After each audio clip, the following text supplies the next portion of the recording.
demonstrate the operation of a Murphy bed for you today. We're going to take this seat cushion, place it over there. We have these pinch straps.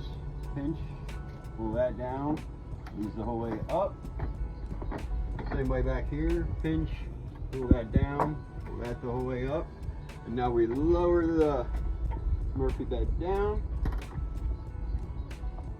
lower the mattress down, slide that in place. There's your Murphy bed.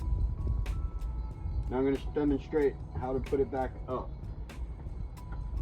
You're going to grab the Murphy bed in the back here, pull that up, or straps, pull them out front.